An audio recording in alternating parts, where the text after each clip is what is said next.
Sound check tayo mga par, no? Mga salbahe, kumusta? Shoutout sa'yo, Bogs, dito sa OSG, ano? Andito nga pala kami sa Hideout. At that was last week. And shoutout sa inyo mga tropa. Ang gagaling nyo dito. Ito si par, ang kinakanta niya, Chico Sai, The Vampire yata. Ito, pakicheck na lang kung tama yung title ko, ano? Huwag sana tayo makapiright. At dahil nga kami ay na dito sa Hideout, ay kami na imbitahan. Ay hindi pala ako. O, kasama na rin ako. Yung bandang Gangsan Band, no? Second place. Uy, sana all. First time second place agad. Congrats mga tropa. Ang gagaling nyo, ha? Mga Gangsan Band, no? At nga pala, Thanksgiving to na mga shoutout sa inyo sa Pinoy Musikero. Parang Thanksgiving tong event na to sa mga Bicolano. Shoutout sa inyo mga Bicolano. At shoutout nga pala kanila Madam and Sir na may-ari ng Hideout nito. Ma'am, Sir, thank you po. At sana maimbitahan nyo ulit kami dito. Mapakasaya. Talagang sulit, lasing ako eh.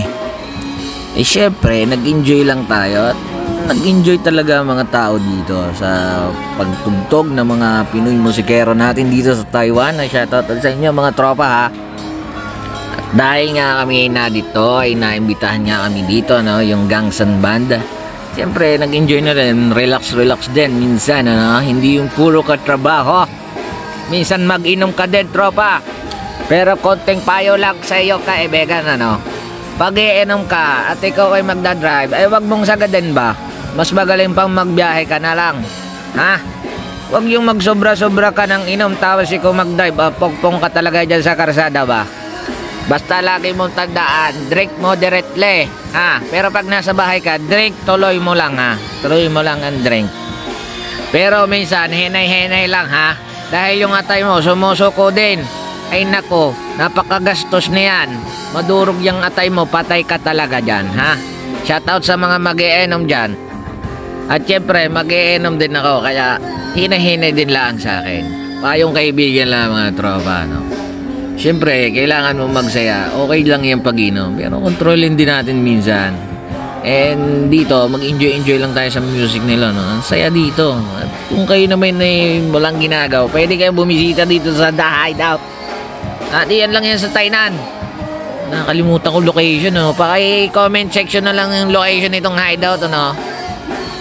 At dito nga pala sa The Hideout ay meron din silang disco. I don't know what the day, pero ang alam ko yata Sunday and Saturday ay mga banda. Ayun, ewan ko kung may disco kasi naimbitahan lang kami dito eh. First time, virgin.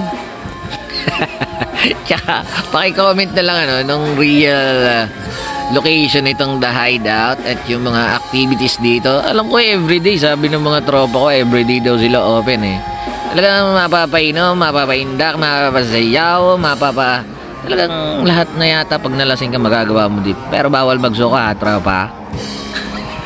At maraming saksi yung mga ginawa ko dito na nakakahiya. Ay, hindi naman ako nahiya kasi proud ako eh, nakikijam lang ako eh. Talagang tayo mga Pinoy, mga bibo tayo. Kaya okay lang yan, nagsasaya tayo eh. Tulad na sila tropa, oh. Jam lang yan, oh. Ang gagaling nila. Oh. Ganyan ang mga talentong Pinoy.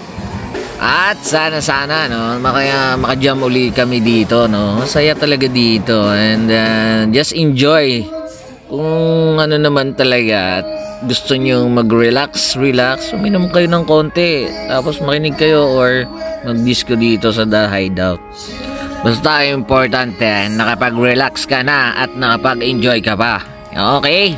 Follow my page, like and share, no? Maraming salamat sa inyo mga tropa Pinoy Musikero, The Hideout, Madam, Sir. Enjoy kami nung nandito kami. Sheesh!